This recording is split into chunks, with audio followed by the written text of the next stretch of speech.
Good afternoon. Thanks everybody for joining our webinar today. We are discussing understanding childcare challenges in rural America. My name is Jonathan Ferris. I'm a senior director at TPMA.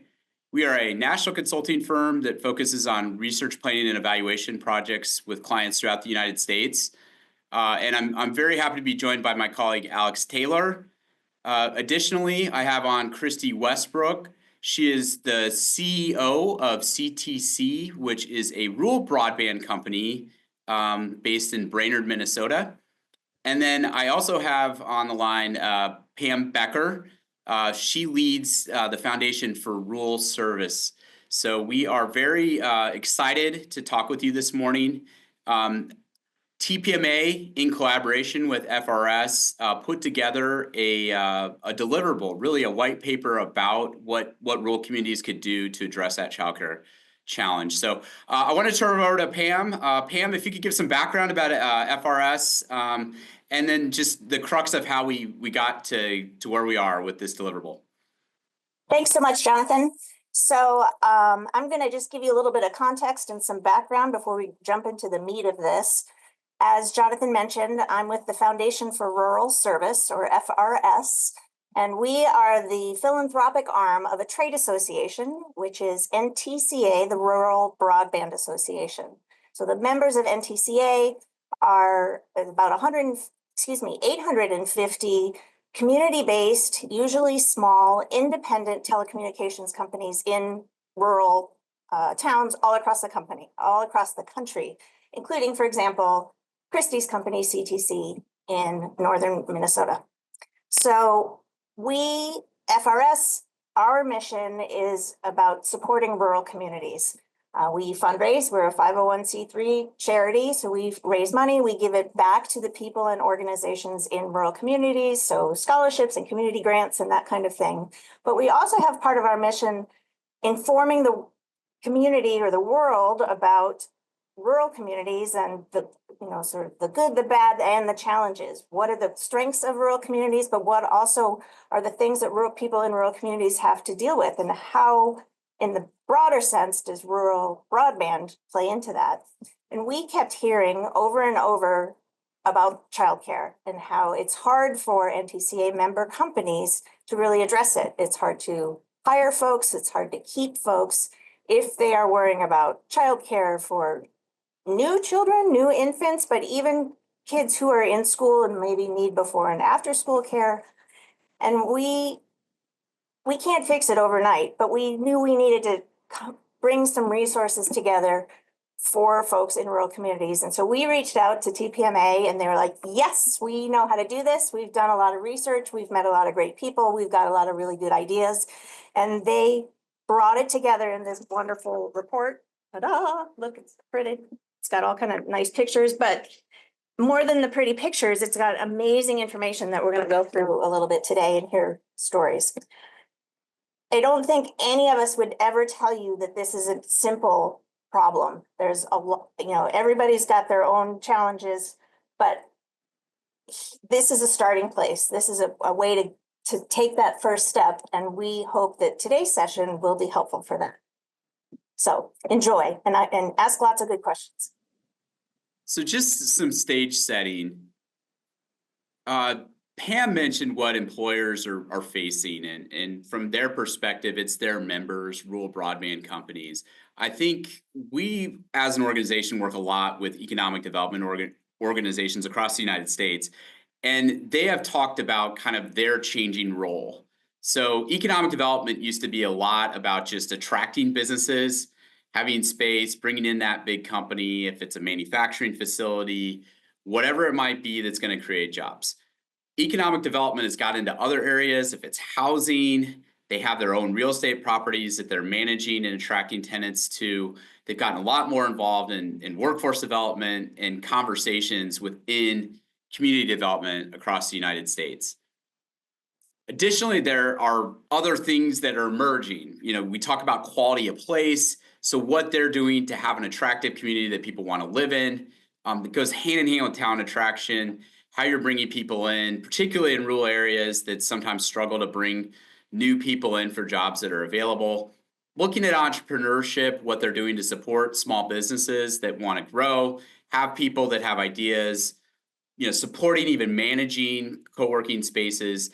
And then they've gotten into this discussion about childcare. So it's popped up. We saw it 2-3 years ago, really hit ahead where everyone was saying, gosh, we got to figure this out, because those economic development organizations were hearing it from the businesses within their communities. And then it started becoming part of that site selection process as employers were looking to attract or locate within places. They were asking about, do you have adequate childcare that are available?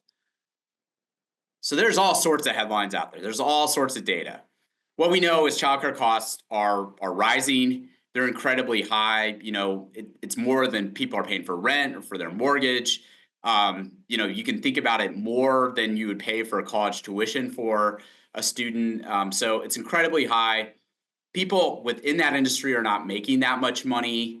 And so you kind of had, coming out of this pandemic, this panic button that was hit as everything came to a head of we're really in crisis mode with childcare. Rural areas have their own unique challenges. You have places that are hubs, but there's not a lot of childcare options that are available. This term childcare deserts being thrown around because there are areas that just aren't served. There's support that's needed for what they could have available to get these things going. And you have instances where a childcare facility might close and the whole workforce is kind of stuck. Those companies don't know how to operate because the people that are trying to show up to those workplaces don't have any place to put their children, their kids. But what we found is there's a lot of innovative models that are going around across the country. So communities are coming together and really coming up with ways that they have collaborated to get funding, launch centers, keep centers going, address some of the workforce challenges that are there. So that was really what led us to what has been put into this report that we worked on with FRS. So the deliverable itself is here, and Alex is going to go through the key components of it. Awesome. Thank you, Jonathan. Good afternoon, everyone. My name is Alexander Taylor, and I am a project consultant at TPMA. As Jonathan mentioned, I will be walking us through this document.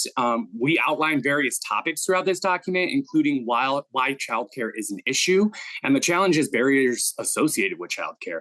As Jonathan mentioned, there are many, and unfortunately, some of them are very expensive problems to have. Additionally, the document outlines a roadmap for entities to consider in ending the childcare crisis.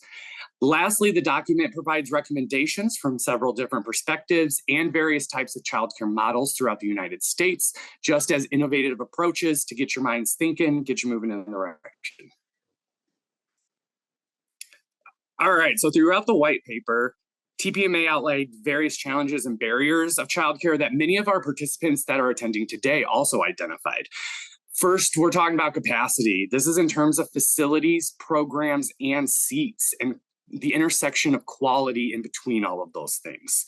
We're also talking about affordability, which ties directly into capacity. The cost of childcare is incredibly high, and parents do not have viable options to afford that childcare. That is factual information at this point.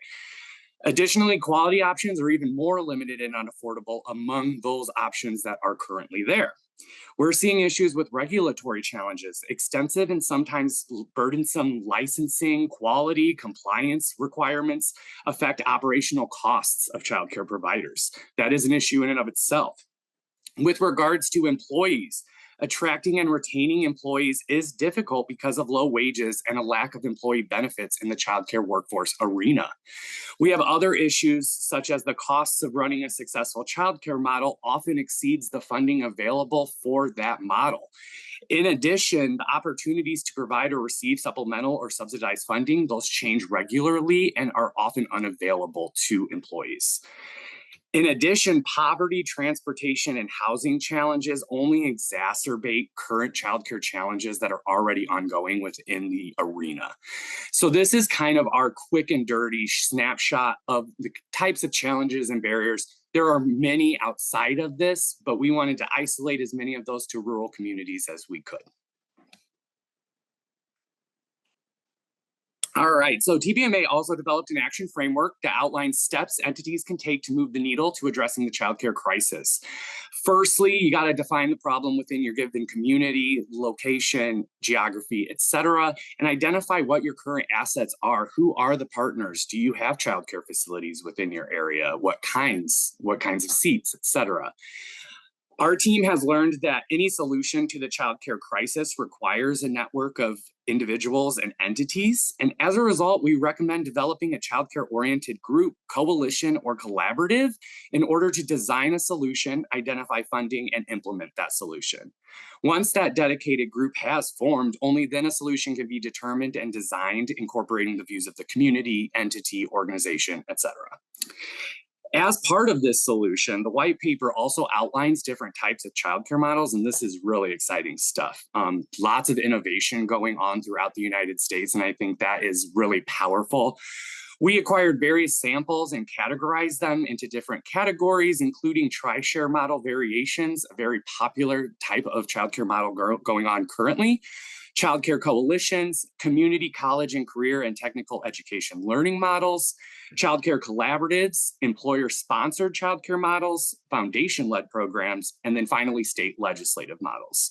The point of all of this is to say that there is a lot of innovation currently going on in the space, specifically regarding the subsidization of childcare. Thanks, Jonathan.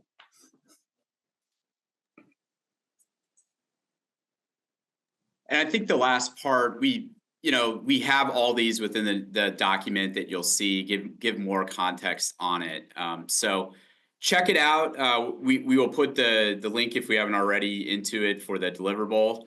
I did want to pose some questions. We have Christy with us, and Christy has a very innovative model that they've adapted in Brainerd. So Christy, could you just talk about where you started, and from your perspective as a major employer within that community, what kind of led to the conversations, and how did you get people together to talk about this? Sure. So we partnered with the local YMCA, really our economic development agency. So one of the first that were involved did a study and determined how many seats that we needed in our community. And it was in the thousands that we were looking at in the next 5 years. And that's just unbelievable because of the growth of our communities. And what's even more unbelievable is that the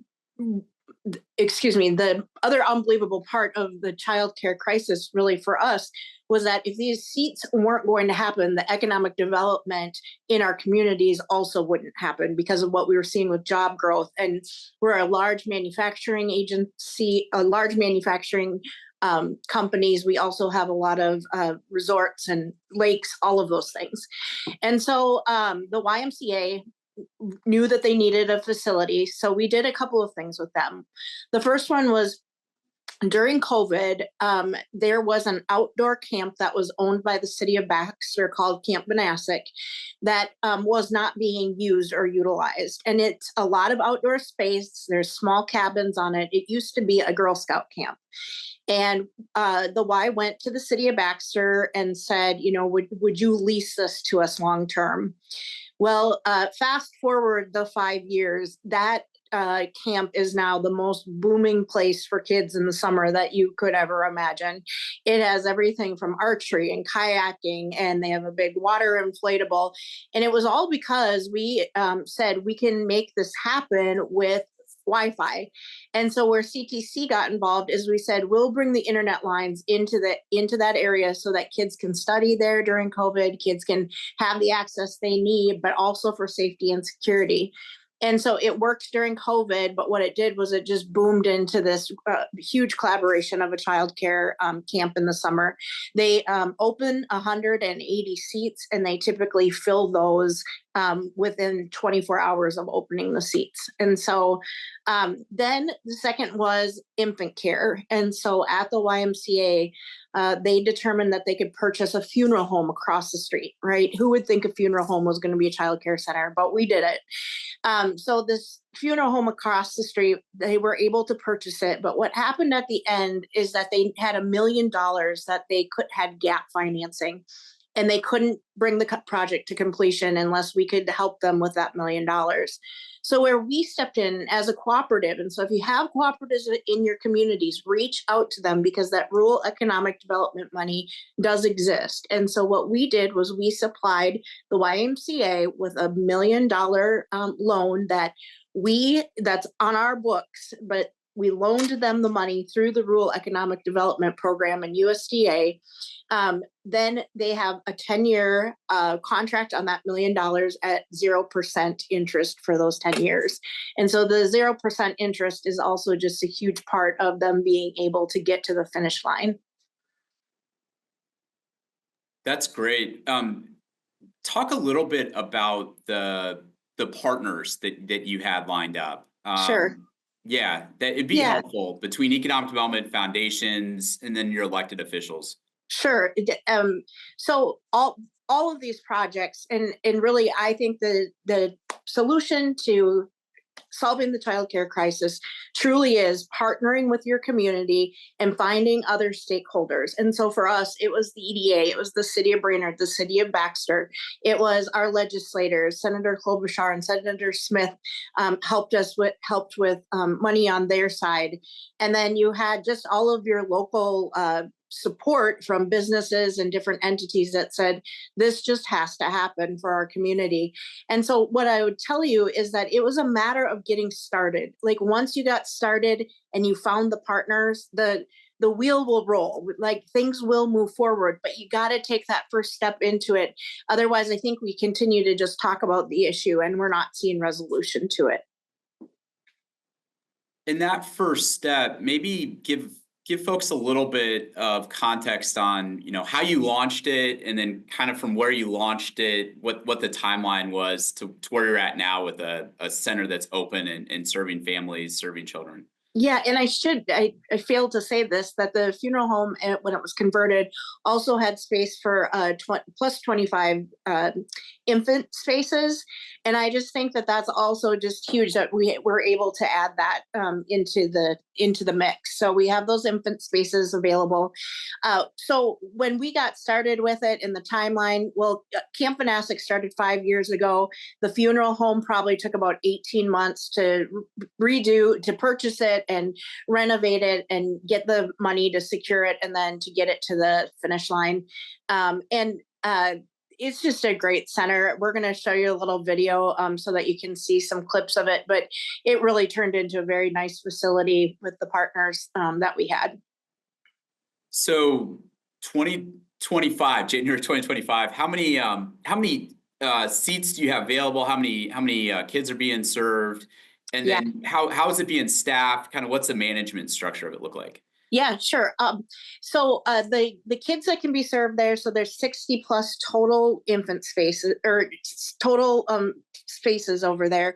And then we also, the YMCA also secured the bottom of a church basement where we now have 25 spaces there. And where CTC continues to get involved is as a co-op, we want our community to be successful, but we're also then able to deliver all the internet services, which become really important to those centers. And so where is it at today? We have open seats today, but those open seats are because of trying to find staff to staff the center. And I think they're very close to having that completely filled. And so now we have our actual YMCA that we have for preschool. We have the toddler center in the funeral home, toddlers at First Lutheran, infants at the funeral home. I shouldn't call it that, but that's what it is. And then we have Camp Vanasek in the summertime that serves. And so we've imploded on the child care crisis. We haven't solved it, but we've at least taken big steps to get there. Jonathan, can I ask a question? Yeah, absolutely. Go ahead, Pam. Can you talk about how that has impacted your company and your company's workforce? Yeah, you're right. So one of the things that we did when we worked with the YMCA was we said CTC wants to secure 2 infant spots that are ours. And if they're not filled with one of our employees' infants, then they can lease them out for a certain amount of time so that they can use them. But so for us, we always have 2 infant spots that are open for our employees to take those spots and have them. And so right now we have a workforce of 100 and we haven't had 2 babies come at the exact same time. So it's worked out really well, but it is a solution for our moms to be. Is it part of like how you would recruit new staff? We put it in all of our recruiting information and talk to, especially when we're looking at young families, of what we can offer in their total compensation package and in their benefit package. I have one more question, sorry. You talked about they had some empty spots because we didn't have staff. So do you know where they're finding staff or how that's working and how they're paying them? You know, I'm going to tell you, it's another partnership with the local college. Central Lakes College now is involved in trying to help us find staff and get certified staff. And so again, it was a matter of a partnership with the college and finding those students that want to come over and work at the center. That's the major change. Yeah. Yeah, that's helpful, and we have a lot of workforce partners on this webinar, so I think we might get some more questions about that. One thing that maybe just the funding model, you mentioned the USDA, federal agency, you have the ability to manage a loan program. What about philanthropy and then kind of the different parts of this equation? Because I think sometimes that's where people get hung up. They're like, how are we going to continue to manage this? So I know you're on a board of a foundation, but how did you all kind of get your share of it and then the management ongoing? Like where does that stand right now? Sure. So the YMCA is a building that was built, the physical YMCA was built in the mid-60s, and it's really becoming kind of a mess. It has water leaks, and there's just some damage to it that needs to happen. And so they actually hired a company called Donor by Design to come in and look at a comprehensive plan where we could build a brand new YMCA. And so in the process of this, we had a management agency looking at that, creating a strategic plan for the long-term vision of the YMCA. And so this was all a part of that visioning that they were doing. And now we're in a capital campaign. My husband and I are co-chairs for the capital campaign to build a brand new YMCA on the location where they sit today. And so we just have a huge dream in front of us, but the offerings that we would have within that for childcare are just incredible. And in that program, we're looking at some federal funding that would be able to help bring that one to the finish line too. That's great. We have a short video, so I'd love to show the video of it. There's a longer version that we can share as well, but this is always the moment of truth on webinars. So I'm going to share my screen and try to play this video and make sure that everybody can hear it.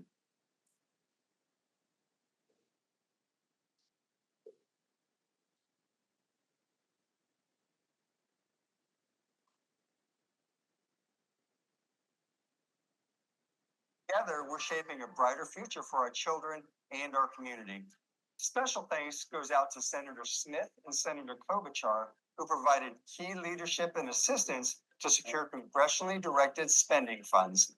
Colleen Landkamer with the USDA, Deed for providing a CDD grant to secure the property, Crow Wing County for allocating ARPA funds, the City of Brainerd, who awarded a Main Street revitalization grant. The Initiative Foundation, which has provided important grant funding and leadership throughout the process. BLADEC, the Brainerd Lakes Area Economic Development Corporation, for ongoing support in their help to write and secure grants critical to the project. And to CTC for the many ways they always support our community and for providing the financing to get the project to completion. So really cool, and we'll put in the link, the longer video. I thought was really impactful there is, Christy, you had one of your employees who was on it and just talked about how him and his family benefit from having this and how much it means to them. So great overview of a model, great instance of collaboration, bringing together all the different parts. So if you do have questions, feel free to put them in the chat. I think we have one question right now from Rick.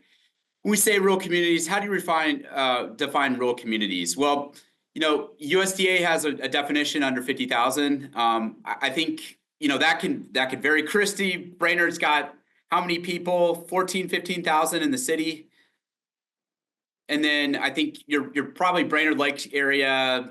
25 or so in the two communities that come together, Brainerd, Baxter. Yeah, so you know, I think what we found through our work is, you know, you typically have a smaller city like a Brainerd that is a hub, and then you're bringing in people from other areas that are around it. We as an organization have worked with whole regions that have rural communities within them, and then they might have a major city. So as an example, we worked with a region in Indiana, Northeast Indiana, that had Fort Wayne, and they had a number of rural communities around it. But we worked as a group collectively and thought about what they can do to bring power to this issue, have the data, the story about what the challenge is, and then think about how they could collectively get funding for what they could do moving forward. And then they have coalitions set up in each of their communities, their counties right now of what they're doing to solve that challenge. Other questions coming through. Interested in a reason why child were grouped together by age, infants in one building, toddlers in another, rather than building with multi-age groups. Was that because of cost savings? I can't speak to that, but if that person wants to drop me an email, I can send it on to Shane and ask him that question. I don't know the answer though. Yeah, what we found is there's a lot of needs based on number of seats that folks have and the number of staff that they have to have in place for it. So as you're looking at that structured, and I think it'd be get more information from Shane would be helpful, but you have to have ratios of how many people are being served by staff. So as you're looking at that, the model that was described there, I think it helps with them knowing how many staff members they need to have in place for it. Other questions? I think there's one in chat. Okay, got it. Does your model stay open for shifts or just during the day? Has this been an issue? Yes, we don't stay open overnights, but we are open from 6 a.m. They're open from 6 a.m. to 6 p.m. And if I could, I just want to tell you that the YMCA, if you can't tell, is a big place in my heart. And I'll tell you why. I was at a point in my career where if I didn't find daycare for my newborn, my career was going to have to change substantially. And I was really making my way up the ladder at the company that I'm at today, but I needed specific hours to be able to do that. And I was at a home daycare at that point in time. And that daycare fired me because I couldn't stay within the hours that they needed. And I was constantly asking to come early and stay late. And one day I walked in and she handed me this letter saying that she wasn't going to take my child anymore. And I mean, it took my breath away. It was one of those moments in life where I didn't know what I was going to do. I didn't have family that could help. And so anyway, I called the YMCA and they told me the story and they welcomed me in and they found a place for her right away. And I'll tell you, I've never been so thankful that a facility was open at 6 a.m. and that she could be there till 6 p.m. And now, I'm the CEO of the company, but I couldn't have got there without that support from the YMCA that I had. And I think what we found with shift work, we've seen some instances where employers have built their own daycare childcare facilities. So as an example, in Georgetown, Kentucky, Toyota has a facility that is open for various different shifts, so their workers are able to have childcare that's available. In that instance, they have a major workforce presence in Georgetown, so they have the volume there to keep that going. I think in other areas we found where you have a core group of manufacturers. So we have seen instances where within an industrial park, there's a childcare facility that's built. And so they have all the manufacturers that are paying into it. And then they have hours that coincide with the hours of the employees that are within that industrial park. And when I describe that, I want to be clear. We're talking modern advanced manufacturing here, all these facilities that are there. So the childcare facility is within that. It's a safe space, all those things that are available for those individuals, but they have adapted the hours knowing what it is for the workforce that's in place there. I think one other question I hear a lot from folks is about workforce. And so I think, Christy mentioned some of the challenge they're facing. What we found in research we've done with clients is, they might have a facility that's beautiful, great, but they're only operating at 70 or 80% capacity because they just don't have enough workers that are available to serve it, which is a horrible situation to be in. So we're finding a lot of, discussions here. I don't think there's, one thorough solution out there, but we are seeing instances where we're talking about pay and what it could be done to increase those wages, ways there might be subsidies that are in place for it. I think we've seen models where high schools, career and technical education centers are actually having their students involved as part of a career pathway where they are available. We've seen the same thing with community colleges. We actually have daycares that are childcare facilities that are not just for community colleges, but it could be for community members, but they're located on a childcare, on a community college campus. So those students that are in those programs are able to get some experience while they're going through it. So that's been able to get some pipelines going for that in terms of the workforce that they have available. I think that's something that there's been just a lot of discussion with states about how to address that. So, I think all ideas are on the table. I think we're open to what it is. If you have ideas that are working, feel free to share them in the chat. But something that's continued to be as a challenge as you're finding some of your retail establishments that are paying more than you can get at a childcare facility. So what does that mean for getting those wages in the right space?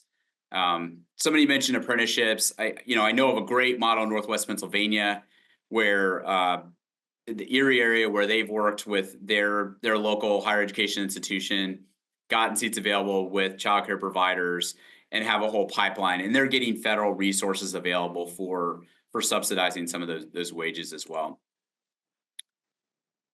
So I'm going to go to another question here. Christy noted that staffing can still be an issue in maximizing childcare slots. Available community. Are there any training programs that were developed within local communities to build up the childcare workforce and upskill their current childcare workers? So maybe talk a little bit about your collaboration with your local college.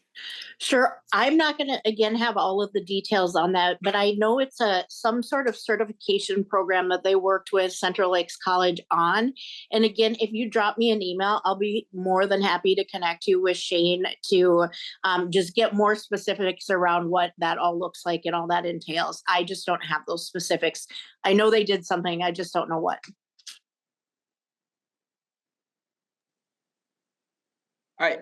I see Mark's question, examples of employers, internal offsite. I think Toyota's example is good. I can send more information on that. We also have an example from Ashland, Ohio, where they have a major industrial park and they have built a childcare facility there. In that case, it was philanthropy driven. So there was actually a seed fund that was created by a foundation. So they have a set number of slots that each manufacturer has, and they're paying into it, and they're building it off in an endowment that's in place. So they're taking endowment, putting more money into it, and hopefully growing that as they go through it to have a subsidy that's in place for it. But a very innovative model. I can send more information on that as well in the chat. Average wage that workers receive. I guess, Christy, is that something you're able to say, or is that not publicly available? I guess I don't know. Okay. On that. Honestly, I don't know what. I know that they pay at different levels for, the different levels of certifications and employee length of service and all those things. I can tell you because the child that I dropped off for daycare now works at the YMCA Camp Vanastic program in the summertime. She's 14 years old and she made $14.50 an hour last summer. And so for her, it's just this great job that she can go do as a kid playing with other kids now. It's come full circle. Awesome story. And you love to hear that. $14.50 for a 14-year-old, it's pretty good summer wage. Yeah, pretty good summer wage that's in place. I'm in West Michigan, having our first cohort begin next for our early child care professional apprenticeship program. 4 employees, 19 apprenticeships, participating in 1 year using a local training program. That's great. And I think that, you know, these models that you can get in place where you have a cohort going through them, connected with a child care provider, that's what we want to see. And I think the more that we can think about getting those launched, and more importantly, keeping them sustainable is important. So what we found in our research is getting people to the table, particularly employers, they need to show the value of it. And I think they're feeling it right now because they're having people call in and say, we can't come to work. I got to watch my kids. You know, there's challenges. I've heard of communities where the main child care provider shuts down. I kind of alluded to it in my opening remarks, but they're struggling. That employer is saying, hey, I can't be open 5 days. I got to be open 4 days. So they're feeling it right now. So I think anything that can get people to the table, understand it, and then think about even what the employers can put in place would be helpful. Alex mentioned TriShare, which you're probably aware of if you're in Michigan, but to others who aren't in Michigan or aware of it, it's a model that has the employer paying 1/3 of the childcare costs, the employee paying 1/3 of a childcare cost, and the other third coming from a public subsidy, or it could be something from philanthropy. So those models are getting a lot of, I guess, interest.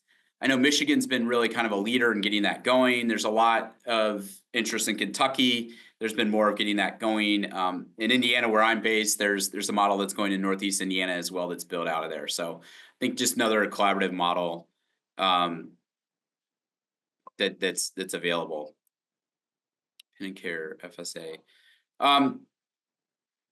I think that the use of vouchers and what's available for getting payment through that, I think it is an important part of it.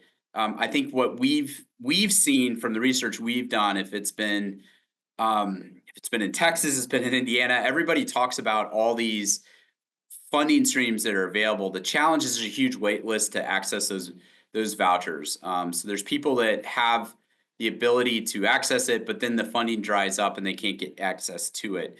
Where I think a lot of people are feeling the pain, and probably a lot of people can attest to this, is if you're kind of above that, where you can't access a voucher, and then you're trying to get into a childcare facility, and it's a huge burden on what you can do as a parent to pay for it. So I think those are where, somebody mentioned in Iowa some of the wages that are being increased for the workforce, but there's also models that are saying, hey, we can increase the eligibility for people of those subsidies and what might be available for that. So I know more states are looking at what that looks like. A lot of that's based on poverty level, but as you're looking at, increases of that, I think it becomes really important for what would be available for it.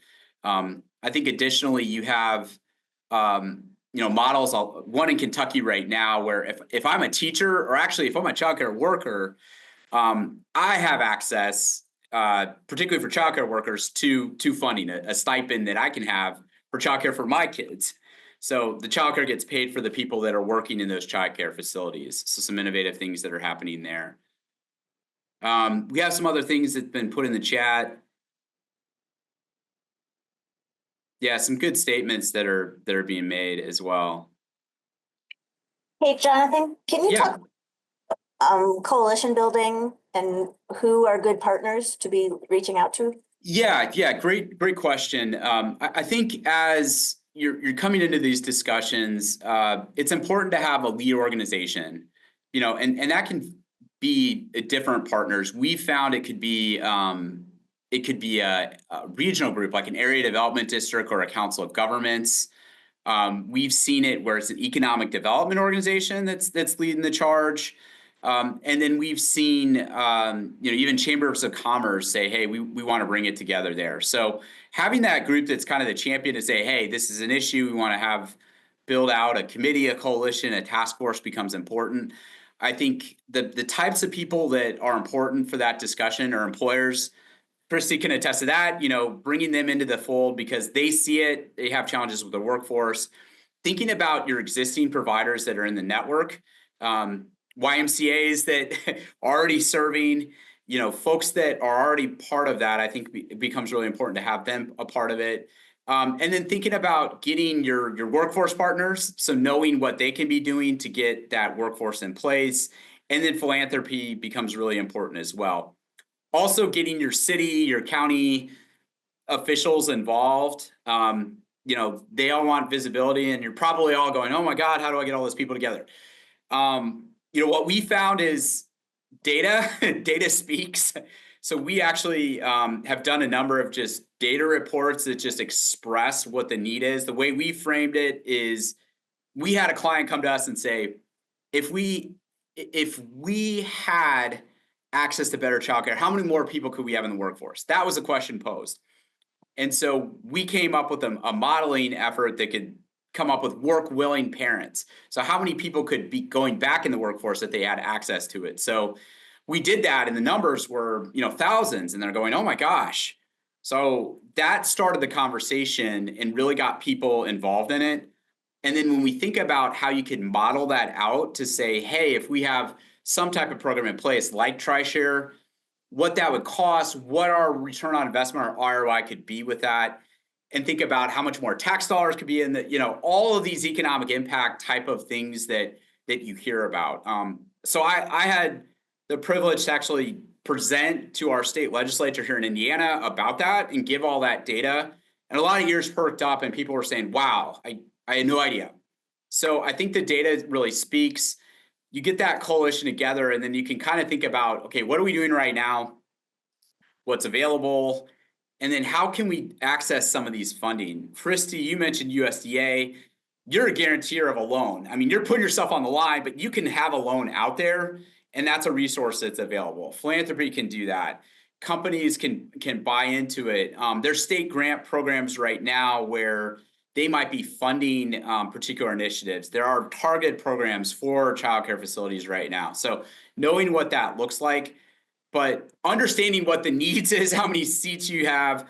And I guess, Chris, you all did a study. What'd you say? You need 1,000 seats. In like 5 years or whatever it was. Yeah, it was so I mean, mind-boggling. It's mind-boggling, but you probably said we could start, and you rolled up your sleeves. You have to start somewhere. And I'll go back to, I think sometimes the cooperatives in your communities, if you have them, but don't only think of like a broadband cooperative. The electric cooperatives also have access to the red leg money, and you can talk with like cooperative banks about those funds, and if they have access to a way to do that through the bank. But reach out to those cooperative nonprofits if you have them in your community, because they should be able to help if they're willing to secure the project. I mean, that's the thing, is that if the YMCA would default, that childcare center would be ours. So and that's a risk that we took, and our board agreed to take. $1 million is the most we've ever done, and we put that into childcare. Yeah. So just shows that, I mean, they're put in there, they're invested in it, but the need's there, and you see the value of it. Somebody asked about studies, putting that all together. So there's vendors all across the country that do things like that. We happen to be one of them, but what the time frame for something of that would take. So we've worked with clients throughout the country on these types of studies. So a phase 1 study where you're really getting the information about what the need is, getting a understanding of what work-willing number could be of people to get back in the marketplace, and then thinking about what it would take to build that coalition and then get people moving. We've done those studies in 90, 120 days to get things moving, just to get like kind of that splash. Then we've had that event where we're sharing the data, and then get that coalition start going. So what I describe as a phase 1, and then a phase 2 would really be thinking about how you're planning out what your solution would look like. If you're coming up with some model where it's a payment structure that you want to look at, if you're looking at a childcare facility that you're putting in place, if you're trying to have something that's kind of bringing together all the resources you have and share them more effectively with parents, with employers, everything there. I think that phase 2 can get more into that. So we have a client we've worked with where we did a phase 1. We got more into the weeds of what that coalition could do. That ended up being a year-long period, and then they went and applied for funding. They were fortunate enough to get a $5 million grant. And so they're in the process right now of beginning the implementation of all that. So I think we started with them in 2022, the fall of 2022, and they are in implementation mode right now. So kind of thinking of a phased approach, they're really in a phase 3 of it, and then seeing what they can do with that initial funding, and I think ultimately figuring out what they can do to get a sustainable model in place. So hopefully that helps add some clarity. Any other questions from the group? I have another one. Yeah, go ahead, Pam. Like if you were gonna, people have spent now 45 minutes with us. Thank you all for your interest in this. Like what's like your top 2 takeaways? So my top 2 takeaways is act. Everybody can sit around and say, oh my gosh, it's horrible. It is horrible. Headlines are there, get people together, start talking about it. And what you can find is that the power of those conversations, you understand that there is some momentum around it. There's ways that you can get people aligned, and there's funding that you can access for it. So act, get people together and think about it. Don't keep complaining, act. I think the second thing would be, there's this thought about existing facilities versus new facilities versus what's the right model for it. There's a lot of models. I think you got to know what you have available right now and what's working. Don't downplay those. Yeah, go ahead. No, I was gonna say funeral homes work really well. Yeah, funeral homes, exactly.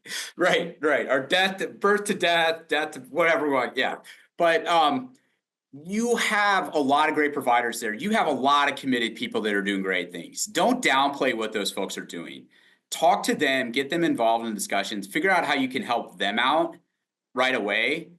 And then think about if you want to expand what you could do there. The worst thing you could do is come in and want to create this massive, beautiful facility, and then it's way overpriced. Nobody's going to it. And I don't think that that's what people come into this discussion thinking about. But talk to them first, figure out what makes the most sense. It could be a rehab of a building, it could be lower cost. You could go in and want to build a new facility. So I think knowing what you have becomes really important for those discussions. Christy, do you have 2 takeaways? Yeah, I would say just reading through all of these comments and seeing how many states and how many different people are represented on here, and that there's all of this love and care about getting childcare taken care of. I think the takeaway there for me is that the people who are on this webinar are the people who I think are going to go out and charge at this and make sure that it happens for their communities. The second takeaway I would have is just, I just really want to reiterate the importance of partnership and get your community players involved. Find somebody at the city, find somebody at the county, talk to your state legislators. It's so important to be in front of them all of the time too. Ask for appointments with them, ask them to come see what the problem is, but just collaborate, have partners.